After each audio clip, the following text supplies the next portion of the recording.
پس پردہ بیٹھ کر سننے والی میری زدہ اور ماں اور بہنوں، شہ نشین پر تشریف فرما مدرسہ جامعۃ المومنات کے بانی حضرت مولانا مفتی مستان صاحب، حضرت مولانا حسان فاروقی صاحب، برادرم مولانا حافظ مظفر حسین خان صاحب، مفتی صابر پاشا قادری صاحب، علی جناب نور اللہ قادری صاحب، مفتی صوفی عبدالواسع صاحب، متعلقہ رکن اسمبلی بہادر پورہ جناب محمد مبین صاحب، اساتذہ اکرام مدرسہ جامعۃ المومنات، معزز حاضرین اکرام، میں مفتی مستان صاحب کا شکریہ ادا کرتا ہوں کہ انہوں نے مجھے آج یہاں پر آنے کی دعوت دی، اور یقیناً مجھ سے قبل معزز علماء اکرام کے بصیرت افروز خطابات کو آپ نے سنا۔ میں صرف مختصر سے وقت میں اپنی بات کو آپ کے سامنے رکھ کر رخصت ہو جاؤں گا کہ دین اسلام نے خواتین کو ایک بہت بڑی عزت اور مقام ان کو عطا فرمایا۔ اللہ کے رسول صلی اللہ علیہ وسلم نے پوری انسانیت کو بتایا کہ خواتین کا مقام اور مرتبہ کیا ہے۔ اللہ سبحانہ و تعالیٰ نے قرآن کریم میں سورہ نساء میں پوری انسانیت کو اللہ حکم دیا کہ خواتین سے اچھے طریقے سے پیش آؤ، ان پر زیادتی نہ کرو، اور اللہ سبحانہ و تعالیٰ نے فرمایا کہ اگر تم کو ان میں ایک چیز پسند نہیں آتی تو اس کو درگزر کرو، کیونکہ اللہ نے ان میں بے شمار بھلائیاں رکھی ہیں۔ اور اللہ کے رسول صلی اللہ علیہ وسلم نے معیار ایمان ہم کو یہ بتایا کہ تم میں بہترین شخص وہ ہے جو اپنے گھر میں اپنی بیوی سے اور اپنے گھر کے خواتین سے اچھا برتاؤ کرتا ہے۔ رسول اللہ صلی اللہ علیہ وسلم نے معیار شرافت یہ بتایا ہے کہ تم میں سب سے شریف وہ ہے جو اپنی بیویوں سے اچھا برتاؤ کرتا ہے، اور جو مرد اپنی بیویوں سے اچھا برتاؤ نہیں کرتا وہ شریف آدمی نہیں ہے۔ اللہ کے رسول صلی اللہ علیہ وسلم نے حدیث شریف میں یہ بھی فرمایا کہ دنیا ایک متاع ہے اور بہترین متاع ایک نیک بیوی ہے۔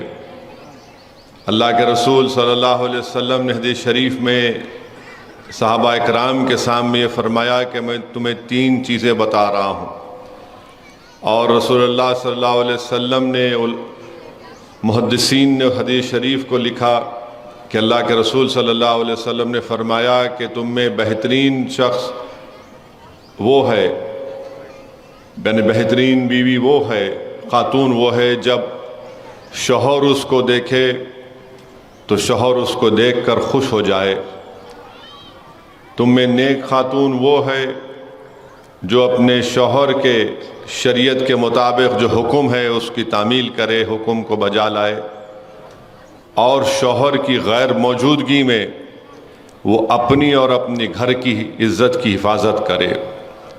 میرے عزیز دوستو، میری عزتدار ماں اور بہنوں، آج کے موجودہ معاشرے میں ہم دیکھتے ہیں کہ فتنہ اور فساد اگر کسی گھر میں برپا ہوتا ہے تو اگر انہی 3 چیزوں پر جس کا اللہ کے رسول صلی اللہ علیہ وسلم نے ہم کو بتایا، ہم کو آگاہ کروایا، اگر ہم اس پر نظر رکھیں تو یقیناً ہمارے گھر میں فتنہ اور فساد یا پھر جھگڑے کم ہو جائیں گے۔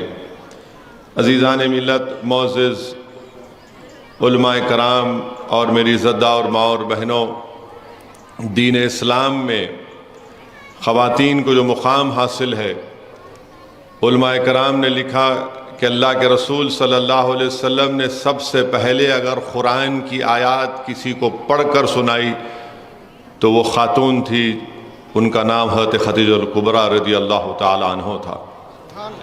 اسلام میں سب سے پہلے اگر کسی نے شہادت دی تو وہ خاتون تھی، ان کا نام حضرت سمیہ تھا۔ حضرت سمیہ نے اس وقت اسلام کو قبول کیا، بلکہ علماء کرام نے لکھا کہ وہ 7ویں شخص تھی جنہوں نے اسلام کو قبول کیا، اور کفاران مکہ حضرت سمیہ کو مکہ کی سرزمین پر لوہے کا لباس پہنا کر دن بھر کھڑا کر دیتے اور ان سے کہتے کہ تم دین اسلام کو چھوڑ دو، مگر حضرت سمیہ نے ان کے پیغام کو ٹھکرایا، اور ایک دن ابو جہل نے اپنی جہالت اور ظلم کا نتیجہ کیا، حضرت سمیہ پر ایک ضرب ماری اور وہ جام شہادت نوش فرمائی۔ اور وہی حضرت سمیہ کے بیٹے کون تھے؟ حضرت یاسر بن عمار رضی اللہ تعالیٰ عنہ، جنہوں نے دین اسلام کے لیے عظیم قربانیاں دیں اور شہادت کے جام کو نوش فرمایا۔ میرے عزت دار ماں اور بہنوں، مجھے یہاں پر خواجہ ہند الولی معین الدین چشتی اجمیری رحمۃ اللہ علیہ کی ماں کا واقعہ یاد آتا ہے۔ خواجہ ہند الولی سلطان ہند بنگال سے جب واپس آئے تو اپنی ماں سے جب ملاقات کیے، اپنی ماں کے قدم چومے، اور اماں نے کہا، ان کی والدہ نے کہا کہ آج بڑے خوش نظر آتے ہو، تو سلطان ہند نے فرمایا کہ اماں جان، بہت سے لوگ، ہزاروں کی تعداد میں لوگوں نے دین اسلام کو قبول کیا ہے اور پھر میرے ہاتھ پر بیعت بھی کی ہے۔ تو ان کی والدہ نے فرمایا، معین الدین، یہ تمہارا کارنامہ نہیں ہے، یہ اللہ نے میری نیکیوں کی وجہ سے تم کو یہ موقع عنایت فرمایا۔ آپ کی والدہ نے کہا کہ میں جب تم کو دودھ پلاتی تھی تو ہمیشہ باوضو رہ کر میں تم کو دودھ پلاتی تھی۔ میرے عزیز دوستوں اور بزرگوں، وہیں پر ہم جانتے ہیں کہ حضرت بایزید بسطامی رحمۃ اللہ علیہ، جو سلسلہ نقشبندیہ میں ان کا بہت بڑا مقام ہے، بایزید بسطامی رحمۃ اللہ علیہ کو ان کی ماں نے ایک مدرسے میں داخل کروایا، اور مدرسے کے ذمہ داروں سے کہا کہ میرے بچے کو بار بار گھر کو نہیں بھیجانا جب تک کہ وہ پوری تعلیم مکمل نہیں کرتا۔ ایک دن بایزید بسطامی رحمۃ اللہ علیہ کو اپنی ماں کی بہت یاد آئی، انہوں نے مدرسے کے ذمہ داروں سے اجازت مانگی، تو مدرسے کے ذمہ داروں نے حضرت بایزید بسطامی رحمۃ اللہ علیہ سے کہا کہ آپ یہ جو تعلیم دی جا رہی ہے، جو بھی ہوم ورک تھا، اس کو مکمل کر لیجئے اور آپ اپنے گھر کو جا سکتے ہیں۔ بایزید بسطامی رحمۃ اللہ علیہ جب اپنے گھر کو پہنچے، ان کی ماں وضو کر رہی تھی، اور جب گھر پر جا کر دستک لگائی تو ماں سمجھ گئی کہ بایزید آ گئے، تو ماں نے دروازے کے پاس جا کر کہا کہ کون ہے؟ حضرت بایزید بسطامی نے کہا کہ اماں جان، بایزید ہوں۔ تو اس ماں نے، اس نیک بخت خاتون نے جواب دیا کہ میں نے تو اپنے بایزید کو اللہ کی راہ میں وقف کر دیا، اور وہ جب تک اس میں کامل کامیاب نہیں ہوتا وہ واپس نہیں آئے گا۔ تو بایزید بسطامی اپنی ماں کے پیغام کو سمجھ گئے اور واپس چلے گئے، اور پورا علم حاصل کر کے اپنی ماں سے ملنے گئے۔ تو معلوم ہوا کہ بایزید بسطامی کو جو اللہ نے روحانیت میں اور صوفیزم میں جو مقام عطا کیا، اس میں ان کی ماں کا ایک بہت بڑا رول تھا۔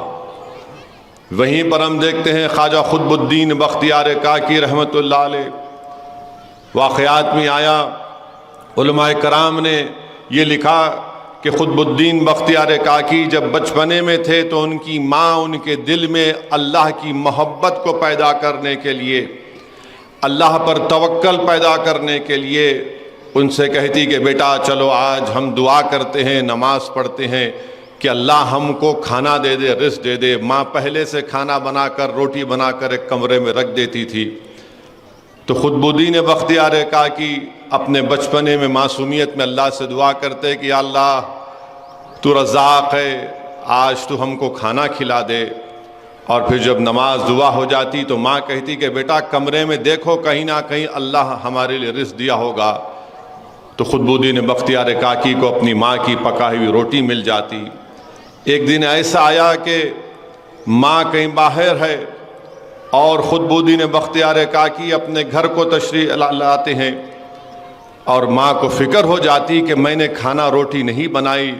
ماں کی آنکھوں میں آنسو آ جاتے اور وہ رو رو کر اللہ سے دعا کرتی، یا اللہ میں نے اپنی اولاد کو اس کے دل میں تیرا یقین پیدا کرنے کے لیے میں نے اس کو عادت ڈالی، پروردگار اس کے اس یقین کو چکنا چور مت کر دے۔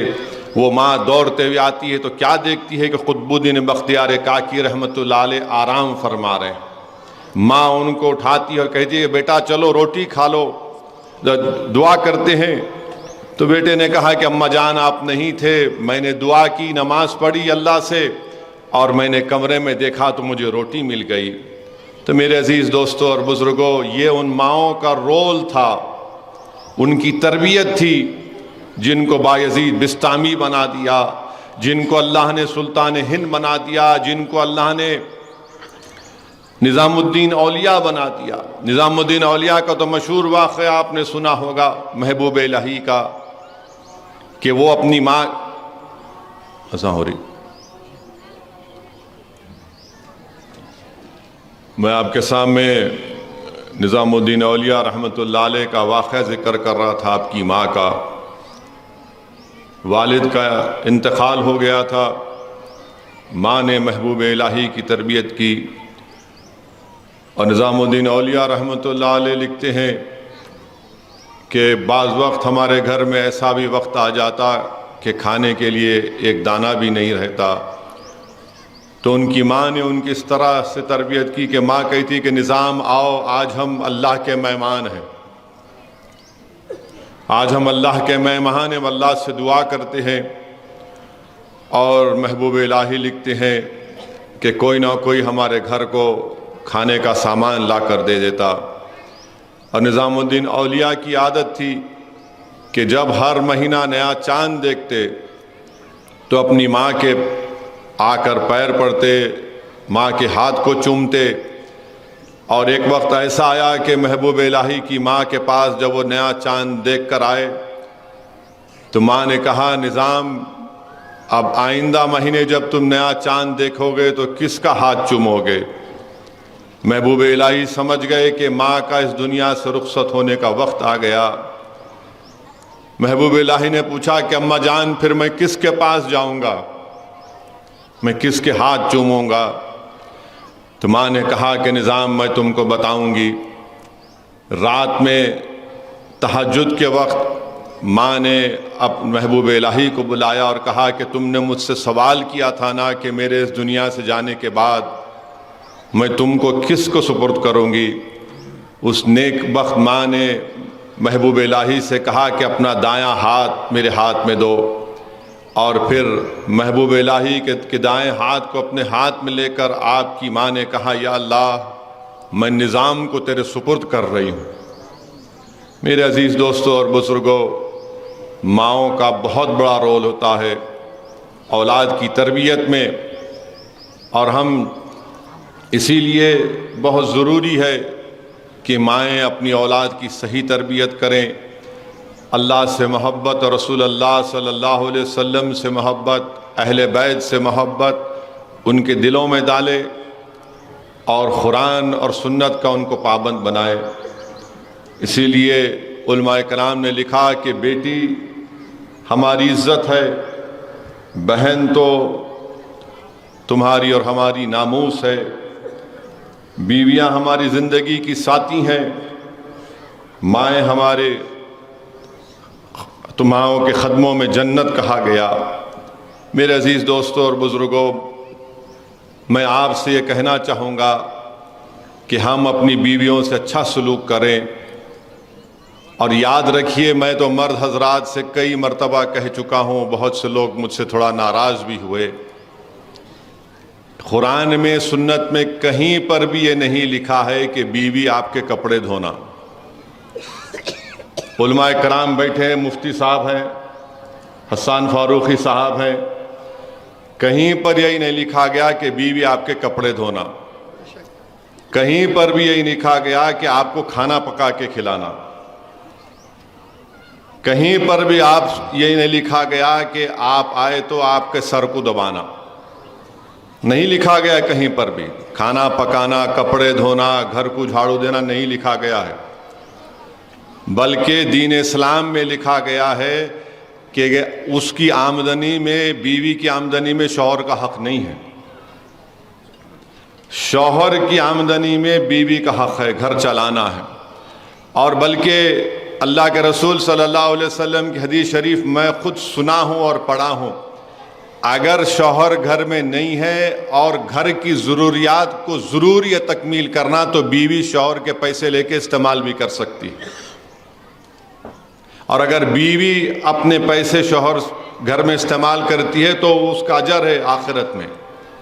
تو یہ ہمارے پاس دماغ بیٹھا ہوا ہے، کھانا پکائے نہیں پکائے، نمک زیادہ ڈال دیے، میٹھا نہیں بنائے، میرے بھائی یہ اسلام ہے، یہ کہیں پر بھی۔ اور پھر جو مرد حضرات اپنی بیویوں کو ظلم کرتے ہیں، اور افسوسناک بات یہ ہے کہ بعض وقت مارتے بھی ہیں، اگر آپ رسول اللہ صلی اللہ علیہ وسلم کے سچے اور پکے چاہنے والے ہیں، ان کے غلاموں کے غلام ہیں، بتاؤ مجھے کہ کہاں پر رسول اللہ صلی اللہ علیہ وسلم نے کسی ہماری امت کی ماں کو کبھی ہاتھ اٹھایا؟ بتائیے آپ، کہیں پر بھی نہیں ملتا ہم کو۔ اور پھر اپنے دفاع کے لیے بولتے نہیں وہ مسواک کی لکڑی، ارے مسواک کی لکڑی وہ ہے وہ، مگر یہ بتاؤ کہ اللہ کے رسول صلی اللہ علیہ وسلم نے کچھ کیا؟ ایسا نہیں کیا۔ تو اس لیے بہت ضروری ہے کہ مرد حضرات کو مرد بننا ہے۔ مردانگی اس میں نہیں ہے کہ بیوی پر غصہ کرنا غیر ضروری کے، مردانگی یہ نہیں ہے کہ غیر ضروری کے بیوی کو تانے مارنا، مردانگی یہ ہے کہ بیوی اگر غصہ کرے تو برداشت کر لینا۔ اور ایک صحابی رسول تھے، ان کے گھر میں بیوی زیادہ ذرا گرم بولتے تھے تو انہیں شکایت کرنے گئے۔ کس سے شکایت کرنے گئے؟ فاروق اعظم سے، جس کے تعلق سے اللہ کے رسول صلی اللہ علیہ وسلم نے فرمایا کہ اگر اللہ کو میرے بعد کسی کو نبی بھیجانا ہوتا تو فاروق اعظم کو بھیجاتا، مگر میں آخری نبی ہوں صلی اللہ علیہ وسلم۔ جس کے تعلق سے اللہ کے رسول صلی اللہ علیہ وسلم نے فرمایا کہ جس راستے سے فاروق اعظم چلتے ہیں شیطان بھاگ جاتا ہے۔ جس کے تعلق سے بتایا گیا کہ ایک مرتبہ فاروق اعظم نے شیطان کو پکڑ کر زمین پر لٹا کر اس کو مارا۔ وہ صحابی رسول صلی اللہ علیہ وسلم فاروق اعظم کے گھر کو گئے، وہاں جا کر کیا دیکھا کہ ان کے گھر میں ان کی بیوی ذرا گرم آواز میں ان سے بات کر رہی۔ بولے بھائی میں اپنا معاملہ سنانے گیا، یہاں پر تو وہی ہے۔ تو خیر جب وہ جانے لگے تو فاروق اعظم باہر آئے، اس صحابی رسول صلی اللہ علیہ وسلم بلا کر کہا کیا ہے؟ انہیں کہا میں اپنی بات کرنے آیا، آپ کے گھر میں یہ دیکھا۔ تو فاروق اعظم نے کیا کہا؟ بیوی ہے میری، میرے گھر کی عزت کی حفاظت کرتی ہے، میرے بچوں کو پیدا کیا تکلیف سے، میرے بچوں کی پرورش کرتی ہے، انسان ہے اگر کبھی کچھ بول دے تو کیا بات ہے، میں اس کو سن لیتا ہوں۔ میرے بھائی یہ مزاج پیدا کریے۔ ہمارے پاس تو ایسا ہے کہ اگر کوئی پلٹا کے بیوی کچھ بول دے، ہاں میرے کو پلٹا کے بول رہے۔ میرے بھائی رسول اللہ صلی اللہ علیہ وسلم کی سنت ہے، رسول اللہ صلی اللہ علیہ وسلم نے فرمایا، امت کی ماں حضرت عائشہ صدیقہ رضی اللہ تعالیٰ عنہ سے فرمایا کہ میں جانتا ہوں کہ آپ کب خوش ہوتی ہیں اور آپ کب غصے میں رہتی ہیں۔ بی بی عائشہ نے فرمایا بتائیے رسول اللہ صلی اللہ علیہ وسلم۔ اللہ کے رسول صلی اللہ علیہ وسلم نے فرمایا کہ جب آپ خوش ہوتی ہیں تو رب محمد صلی اللہ علیہ وسلم کی قسم کھاتی ہیں، جب آپ تھوڑا غصے میں ہوتی ہیں تو آپ رب ابراہیم صلی اللہ علیہ وسلم کی قسم کھاتی ہیں۔ میرے بھائی اللہ کے رسول صلی اللہ علیہ وسلم نے امت کی ماں کے ساتھ ریس لگائی، ریس ہوئی تھی، پوچھئے علماء کرام، حسان فاروق صاحب ریس ہوئی۔ ہم کیا کرتے ہیں؟ ساری رات بھر چورستے میں بیٹھ کے دوستوں سے باتاں کریں گے، 12-1 بجے گھر کو جاتے ہیں، بیچاری بیوی انتظار کر رہی کہ کب آئیں گے ہمارے شوہر۔ آتے کہ انہیں بولتے نہیں سوئے اب تک تم؟ وہ بیچاری اماں انتظار کر رہی کہ بیٹا کب آتا۔ میرے بھائی یہ چیزوں کو سنو، سمجھو، اپنی زندگیوں میں انقلاب پیدا کرو۔ اور ہماری ماؤں سے میں اپیل کروں گا، آپ کے سامنے ایک زندہ مثال پیش کر رہا ہوں۔ 20,000 بچے غزہ میں شہید ہو گئے، 20,000 بچے غزہ میں شہید ہو گئے۔ آپ ایک عورت کا ویڈیو دکھاؤ میرے کو جو شکایت کر رہی ہے، ایک ماں کا ویڈیو دکھاؤ جو شکایت کر رہی ہے۔ سب یہی کہہ رہے ہیں حسبنا اللہ و نعم الوکیل انا للہ و انا الیہ راجعون۔ سب یہ کہہ رہے ہیں کہ میں نے مسجد اقصیٰ کے لیے اپنی اولاد کو قربان کر دیا۔ سب یہ کہہ رہے ہیں کہ ہم نے اس بربریت کے خلاف، ان ظالموں کے خلاف نہیں جھکنے کے لیے اپنی اولاد کو قربان کر دیا۔ اپنی اولاد کے اسی تربیت دو۔ یاد رکھو وطن عزیز میں بھی اگر ظلم بڑھے گا تو ان ماؤں کو اپنی اولاد کو اس طرح بہادر بنانا پڑے گا۔ 20,000 بچے مسجد اقصیٰ اور بیت المقدس کے لیے اپنی جانوں کو قربان کر دیا، ان ماؤں نے قربان کر دیا اپنی اولاد کو۔ معصوم بچے ہیں، 6 مہینے کے، 1 سال کے، 2 سال کے۔ کم سے کم لوگ ڈیٹا بولتا ہے، لوگ بولتے ہیں کہ ہزاروں کی تعداد میں بچے یتیم بھی ہو چکے ہیں۔ آج الحمدللہ آپ سکون میں، امن سے اپنی زندگی کو گزار رہے ہیں۔ میری ان ماؤں سے، ان بہنوں سے، ان بزرگوں سے اپیل ہے کہ بھارت کی مسجدوں کو آباد رکھیے۔ ہر باپ کی ذمہ داری ہے کہ جب بچہ بڑا ہو جائے تو اپنے ساتھ اولاد کو صرف جمعے کے دن یا عید کی نماز میں یا رمضان میں نہیں بلکہ روز مسجد کو لے کر جاؤ آپ۔ میں بار بار کہہ رہا ہوں مسجدوں کو آباد رکھو۔ میں جب یہ بات کرنا شروع کیا 1-1.5 مہینہ پہلے تو مجلس کے مخالفین نے کہا کہ اسد الدین اویسی جذباتی بات کر رہے ہیں، ڈرا رہے ہیں۔ ارے ظالموں، مسجد کو آباد کرنا میرا فریضہ ہے، اغیاروں کا نہیں ہے۔ مسجد کو آباد تو وہی لوگ کریں گے جو اللہ پر ایمان رکھتے، اللہ سے ڈرتے اور آخرت پر یقین کرتے ہیں، اور اللہ کے سوا کسی سے نہیں ڈرتے۔ تو اپنی مسجدوں کو آباد رکھو۔ دلی میں 600 سال پرانی مسجد کو شہید کر کے رکھ دیے۔ اب آپ دیکھ رہے تماشے جو ہو رہے ہیں کہ کس طریقے سے مسجد کو چھین لیا جائے۔ لوگ تنقید کرتے ہیں، مجھے پرواہ نہیں ہے اس کی، بھاڑ میں جائے وہ لوگ۔ میں تمہاری تنقیدوں سے اپنی زبان کو میں ہی بند کروں گا۔ تم اگر یہ سمجھ رہے ہو کہ مجھ پر گالی دینے سے، تنقید کرنے سے ہو تو جھوٹ ہے۔ ارے خبر میں تم میری نہیں آؤ گے، آخرت میں تم میرا حساب کتاب تم نہیں کرو گے، اللہ کرے گا۔ میرے عزیز دوستوں اور بزرگوں، اس لیے اپنی مسجدوں کو آباد رکھو۔ اور ماں اور بہنیں، اللہ کے رسول صلی اللہ علیہ وسلم سے ایک صحابیہ نے پوچھا، رسول اللہ صلی اللہ علیہ وسلم مرد حضرات تو مسجد میں جا کے نماز پڑھتے، ہم کیا کریں؟ تو رسول اللہ صلی اللہ علیہ وسلم نے فرمایا کہ اگر آپ گھر میں نماز پڑھیں گے تو اسی طرح آپ کو ثواب ملے گا جو مسجد میں با جماعت جا کر نماز پڑھتا ہے۔ اللہ کے رسول صلی اللہ علیہ وسلم نے فرمایا کہ جو مائیں رات بھر جاگتی ہیں اپنی اولاد کو پالتے وقت، ان کو اس طرح کا اجر اور ثواب ملے گا جو ایک مجاہد پورے میدان میں باطل طاقتوں سے سامنے ٹھہر کر مقابلہ کرتا ہے۔ ان ماؤں کا کیا اجر ہوگا جن کی اولاد میں ڈاؤن سنڈروم ہوتا ہے یا ان کو مختلف بیماریاں ہوتی ہیں، ان کا مقام تو اللہ ہی جانتا ہے کیا ہوگا۔ بہرحال عزیز دوستوں اور بزرگوں، میری زدہ اور ماں اور بہنوں، دین اسلام کو اگر بلندی ملی، کامیابی ملی تو صرف اور صرف قرآن اور سنت کی تعلیمات پر عمل کرنے سے ملی ہیں۔ اسی لیے ہم تمام کو کوشش کرنا ہے۔ میں مفتی مستان صاحب کا شکریہ ادا کرتا ہوں، مبارکباد دیتا ہوں کہ انہوں نے آج اس خواتین کا ایک عظیم الشان اجتماع عمل میں لایا، اور یقیناً ہم آبادی کے 50% حصے کو کبھی بھی ہم چھوڑ نہیں سکتے۔ ہماری ذمہ داری ہے کہ ہم اپنی خواتین سے بھی بار بار ان کو بتاتے رہیں، اور اللہ کے رسول صلی اللہ علیہ وسلم کی سنت ہے، اللہ کے رسول صلی اللہ علیہ وسلم ہفتے میں بدھ کے دن خواتین کو بلا کر پردے کے پیچھے سے ان کو اسلام کی تعلیمات دیتے تھے۔ بلکہ امام مالک رحمۃ اللہ علیہ کی صاحبزادیاں امام مالک جب اپنے شاگردوں کے ساتھ بیٹھ کر وہ حدیث کو پڑھتے اور غلط پڑھتے تو امام مالک کی صاحبزادیاں لکڑی کو مار کر بتاتی کہ غلط پڑھے. تو یہ چیزیں ہیں جس پر ہم کو غور کرنا ہے. میں زیادہ وقت نہیں لینا چاہتا ہوں، بس آپ جیسا کہ مفتی مستان صاحب نے کہا کہ آپ مجلس اتحاد المسلمین کے لیے دعا کرتے رہیے. آپ اسد الدین اویسی کی شخصیت کے لیے مت کریے، میرے جیسے لاکھوں لوگ آئیں گے چلے جائیں گے، اس زمین کی غذا بن جائیں گے. جماعت باقی رہنا چاہیے، جماعت مضبوطی سے باقی رہنا چاہیے.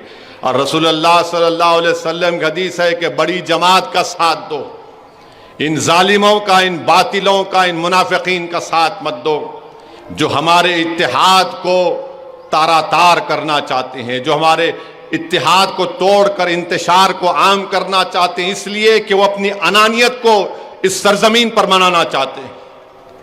وہ اجتماعیت کو نہیں بلکہ اپنی شخصیت کو، اپنی انفرادیت کو منانے کے لیے اتحاد کے دشمن ہیں یہ لوگ. تب مجلس اتحاد المسلمین کے لیے دعا کرتے رہیے. وآخر دعوانا الحمدللہ رب العالمین.